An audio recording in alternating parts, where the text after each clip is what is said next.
Halo sahabat Kebadah, bagaimana kabar saat ini? Kiranya kebersamaan dalam Kebadah terus menyemangati kita semua, semakin mengikuti firman Tuhan secara utuh, agar kita dapat terus bertumbuh.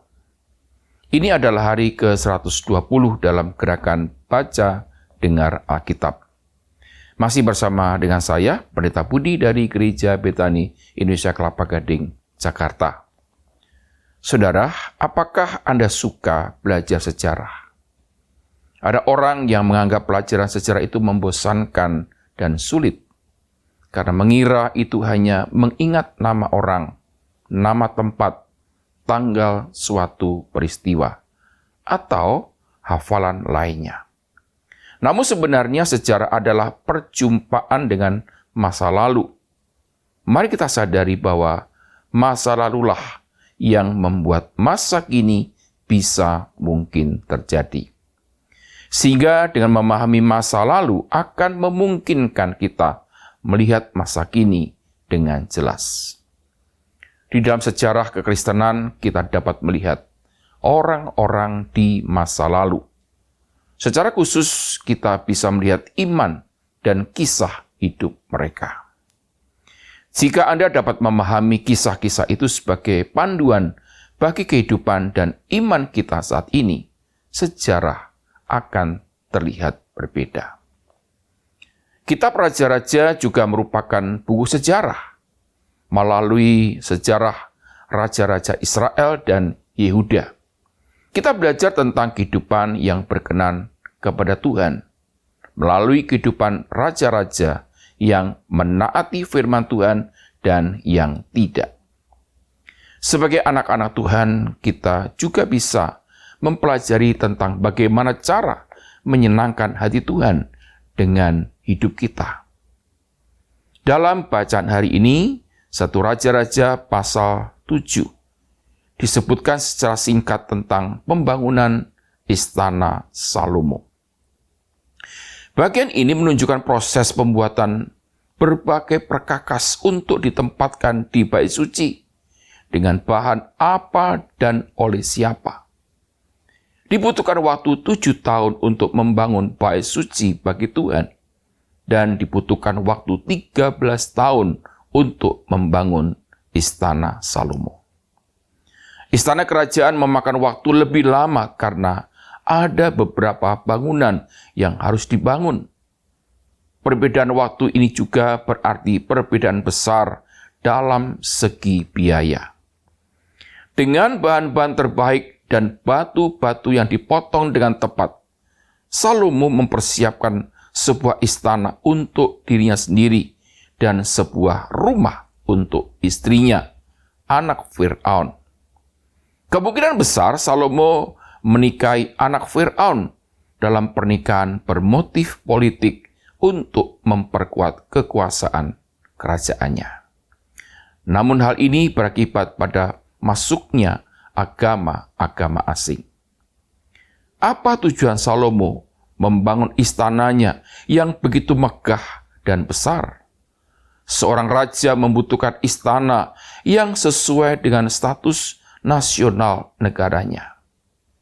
Karena dia adalah seorang raja yang menerima kekayaan dan kebijaksanaan dari Tuhan dan dihormati oleh negara-negara sekitarnya. Hal ini adalah sesuatu yang sepantasnya dia menikmati dan dapat dianggap sebagai bukti berkat Tuhan. Namun, seperti alur kisah kitab raja-raja yang kita kenal, penulis Alkitab Raja-Raja sepertinya menyiratkan bahwa akhir Raja Salomo tidak sama dengan permulaannya. Hati Salomo bercabang ke tempat lain selain Tuhan. Sekarang, mari kita baca bersama-sama dan mengikuti pembacaan Alkitab dari 1 Raja-Raja pasal 7 dalam Kebadah.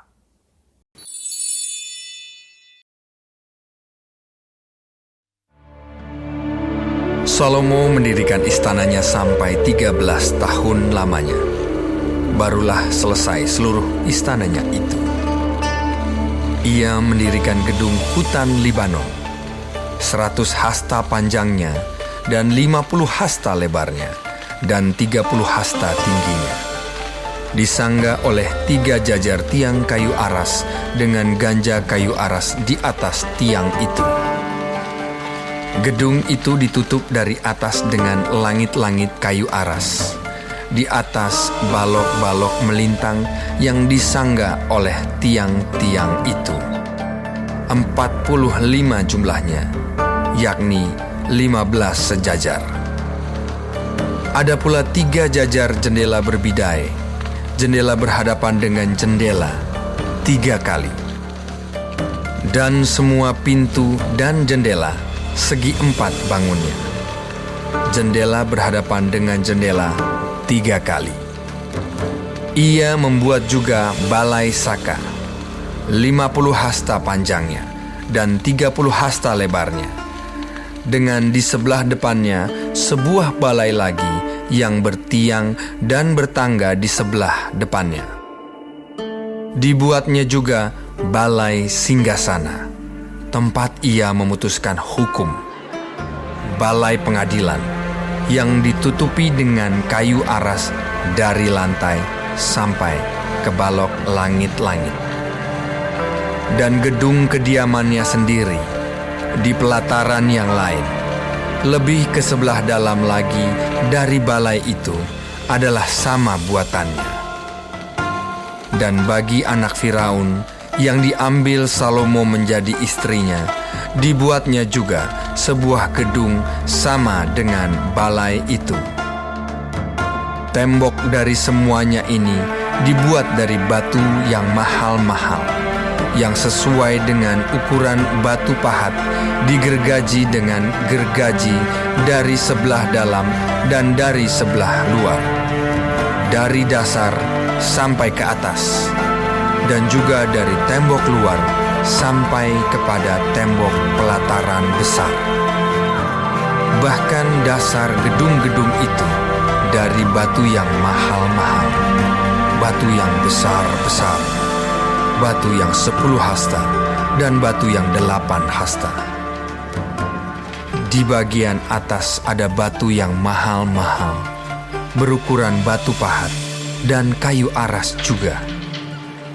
Sekeliling pelataran besar ada tembok dari 3 jajar batu pahat dan 1 jajar balok kayu aras. Demikian juga sekeliling pelataran dalam rumah Tuhan dan balainya. Kemudian Raja Salomo menyuruh orang menjemput Hiram dari Tirus. Dia adalah anak seorang janda dari suku Naftali, sedang ayahnya orang Tirus, tukang tembaga. Ia penuh dengan keahlian, pengertian, dan pengetahuan untuk melakukan segala pekerjaan tembaga. Ia datang kepada Raja Salomo, lalu melakukan segala pekerjaan itu bagi raja. Ia membentuk 2 tiang tembaga. Tinggi tiang yang satu 18 hasta dan dapat dililit oleh tali yang 12 hasta panjangnya. Tiang yang kedua demikian juga. Dibuatnya juga 2 ganja untuk ditaruh di kepala tiang-tiang itu dari tembaga tuangan. Tinggi ganja yang satu 5 hasta dan tinggi ganja yang kedua 5 hasta. Dibuatnya pula 2 jala-jala untuk ganja yang ada di kepala tiang itu. Jala-jala itu semacam kawat berpilin, semacam untayan rantai. 1 jala-jala untuk ganja yang satu, dan 1 jala-jala untuk ganja yang kedua. Kemudian dibuatnya juga buah-buah delima, 2 jajar berkeliling pada jala-jala yang satu, untuk menutupi ganja yang di ujung tiang itu, dan demikian pula dibuatnya pada ganja yang kedua. Dan ganja yang di kepala tiang dekat balai depan itu berbentuk bunga bakung, tingginya 4 hasta, yakni ganja-ganja yang di atas kedua tiang itu. Di sebelah atas sekali, lewat jala-jala yang meliliti perut ganja itu. Dan buah-buah delima ada 200 berjajar, berkeliling pada ganja yang satu. Demikian juga pada yang kedua. Kemudian tiang-tiang itu didirikannya dekat balai ruang besar. Ketika ia mendirikan tiang kanan, ia menamainya Yakin. Ketika ia mendirikan tiang kiri, ia menamainya Boas. Dan setelah bentukan bunga bakung itu ditaruh di kepala tiang-tiang itu, maka siaplah pekerjaan membuat tiang-tiang itu. Kemudian dibuatnyalah laut, tuangan yang 10 hasta dari tepi ke tepi, bundar keliling, 5 hasta tingginya, dan yang dapat dililit berkeliling oleh tali yang 30 hasta panjangnya. Dan di bawah tepinya ada gambar buah labu yang mengelilinginya sama sekali, 10 dalam sehasta, merangkum laut itu berkeliling. Labu itu 2 jajar, dituang setuangan dengan bejana itu. Laut itu menumpang di atas 12 lembu, 3 menghadap ke utara dan 3 menghadap ke barat, 3 menghadap ke selatan dan 3 menghadap ke timur. Laut itu menumpang di atasnya, sedang segala buntut lembu itu menuju ke dalam. Tebal laut itu setapak tangan, dan tepinya serupa tepi piala, seperti bunga bakung yang berkembang. Laut itu dapat memuat 2.000 bat air. Selanjutnya, dibuatnya 10 kereta penopang dari tembaga. 1 kereta 4 hasta panjangnya, 4 hasta lebarnya, dan 3 hasta tingginya. Beginilah bentuk kereta penopang itu. Ada papan penutupnya, dan papan itu diapit oleh bingkai. Dan pada papan penutup yang diapit oleh bingkai itu ada singa, lembu, dan kerub. Dan demikian juga pada bingkai itu. Di sebelah atas dan di sebelah bawah singa dan lembu itu ada karangan-karangan bunga yang tergantung. Pada 1 kereta penopang ada 4 roda tembaga dengan poros tembaga. Dan pada keempat penjurunya ada sangga untuk menyangga bejana pembasuhan. Sangga-sangga itu dituang, dan di sebelah luar setiap sangga ada karangan bunga. Dan mulut kereta penopang itu ada di sebelah dalam sangga-sangga itu, menonjol ke atas 1 hasta. Mulutnya itu bundar, buatannya sebagai tumpuan, dan dalamnya 1,5 hasta. Juga pada mulutnya itu ada ukiran, tetapi papan-papan penutupnya 4 persegi, jadi tidak bundar. Keempat roda itu ada di bawah papan penutup, dan tangan-tangan roda itu ada pada kereta penopang itu. Dan tinggi 1 roda ialah 1,5 hasta. Dan buatan roda itu seperti buatan roda kereta, tetapi tangan-tangannya, lingkarnya, jari-jarinya, dan napnya, semuanya tuangan. Keempat sangga pada keempat sudut setiap kereta penopang adalah seiras dengan kereta itu. Dan di sebelah atas kereta penopang itu ada leher bundar berkeliling, 1/2 hasta tingginya. Di sebelah atas kereta itu ada pula topang-topang dan papan penutup yang seiras dengan dia.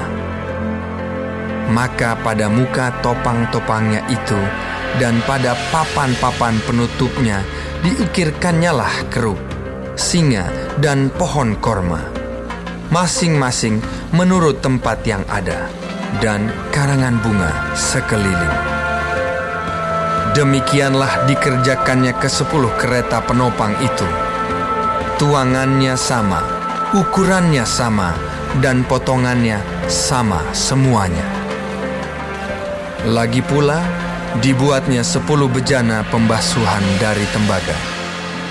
Setiap bejana dapat memuat 40 bat air. Setiap bejana 4 hasta besarnya, dan ada 1 bejana di atas setiap kereta dari ke-10 kereta penopang itu.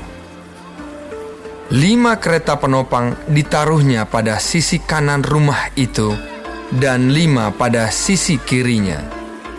Tetapi laut itu ditaruhnya pada sisi kanan rumah itu, arah tenggara.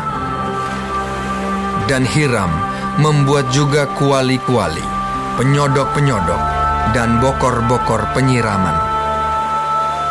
Demikianlah Hiram menyelesaikan segala pekerjaan yang harus dilakukannya bagi Raja Salomo di rumah Tuhan, yakni kedua tiang dengan kedua bulatan ganja yang di kepala tiang itu, dan kedua jala-jala yang menutup kedua bulatan ganja itu, 400 buah delima untuk kedua jala-jala itu, 2 jajar buah delima untuk 1 jala-jala, guna menutupi kedua bulatan ganja yang di atas tiang itu.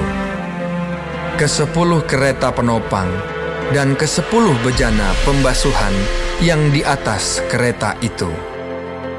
Laut yang satu itu dan ke-12 lembu yang di bawah laut itu. Kuali-kuali, penyodok-penyodok, dan bokor-bokor penyiraman. Segala perlengkapan yang dibuat Hiram bagi Raja Salomo di rumah Tuhan itu adalah dari tembaga yang diupang. Raja menuang semuanya itu di lembah Yordan, di dalam tanah liat antara Sukot dan Sartak. Dan Salomo membiarkan segala perlengkapan itu tidak ditimbang karena jumlahnya yang amat besar. Berat tembaga itu tidaklah terhitung. Salomo membuat juga segala perlengkapan yang ada di rumah Tuhan, yakni mezbah emas dan meja emas tempat menaruh roti sajian. Kandil-kandil dari emas murni, 5 di sebelah kanan dan 5 di sebelah kiri, di depan ruang belakang. Kembang-kembangnya, lampu-lampunya, dan sepit-sepitnya dari emas. Pasu-pasunya, pisau-pisaunya, bokor-bokor penyiramannya, cawan-cawannya, dan perbaraan-perbaraannya dari emas murni. Engsel-engsel untuk pintu ruang dalam, yakni tempat Maha Kudus, dan engsel-engsel untuk pintu ruang besar bait suci dari emas. Maka genaplah segala pekerjaan yang dilakukan Salomo di rumah Tuhan itu. Kemudian Salomo memasukkan barang-barang kudus Daud, ayahnya, dan menaruh perak, emas, dan barang-barang itu dalam perbendaharaan rumah Tuhan.